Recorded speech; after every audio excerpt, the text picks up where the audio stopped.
Le pays est agressé par les terroristes et le terrorisme a comme pilier principal, c'est la terreur.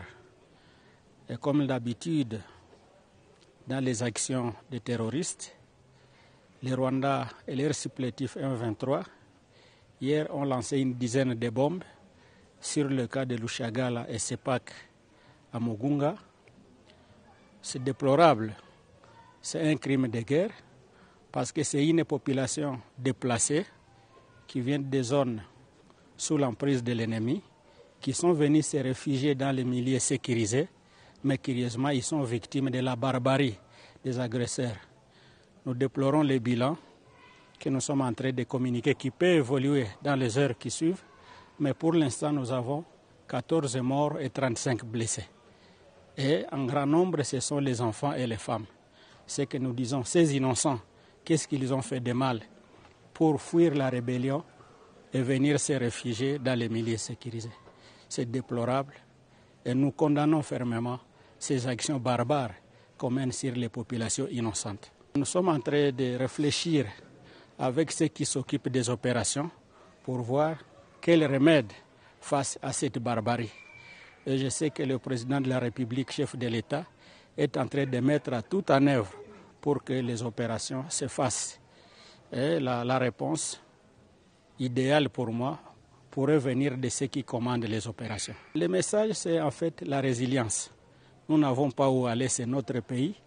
Nous devons continuer à résister, essayer de compatir ensemble, se tenir main à main, mais aussi continuer à plaider pour que l'opinion internationale ne puisse pas garder le silence devant les drames que nous sommes en train de passer. Nous sommes en train de sensibiliser les partenaires et nous-mêmes pour qu'on prenne les victimes en charge.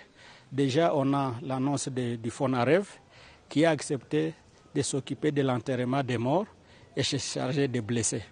Et nous-mêmes aussi, gouvernement provincial, nous allons toujours être ensemble avec FONAREV. Moïse, mec, comment vas-tu? Je vais bien, mon frère. Écoute. Mon gars, tu as cette toux depuis quelque temps. Je pense que tu devrais te faire examiner par ton médecin traitant. Ça pourrait être juste une toux normale, tout comme cela pourrait aussi être quelque chose de beaucoup plus sérieux. Si vous avez une toux qui dure plus de 3 semaines, vous devriez consulter votre médecin généraliste, car cela pourrait être un signe de cancer du poumon. Rappelez-vous que les chances de traiter le cancer du poumon sont bien plus élevées lorsqu'il est découvert plus tôt. Pour plus d'informations sur le cancer du poumon, veuillez visiter le site www.nhs.uk et chercher lung cancer. Un homme de race noire sur 4 au Royaume-Uni est atteint d'un cancer de la prostate, comparé à un homme sur 8 d'autres ethnies. C'est pourquoi, si vous êtes un homme de race noire avec l'un de ces possibles symptômes, à savoir une douleur terne dans la zone pelvienne inférieure, un besoin fréquent d'uriner, une douleur ou une sensation de brûlure lors de l'urine, du sang dans vos urines ou perte de poids non planifiée, vous devriez consulter votre médecin généraliste dès que possible. Rappelez-vous que les chances de traiter le cancer de la prostate sont bien plus élevées lorsqu'il est découvert plus tôt. Pour plus d'informations sur le cancer de la prostate, veuillez visiter le site www.prostatecanceruk.org. Plus de 2 femmes meurent chaque jour d'un cancer du col de l'utérus au Royaume-Uni, ce qui est malheureux, car ce cancer du col de l'utérus est hautement évitable.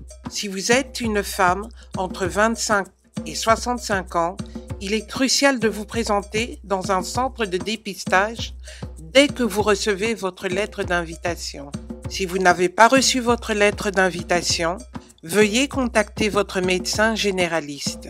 Les tests de frottis cervical sont indolores et rapides. Pour plus d'informations sur le dépistage du col de l'utérus et comment prendre un rendez-vous, veuillez chercher NHS cervical screening.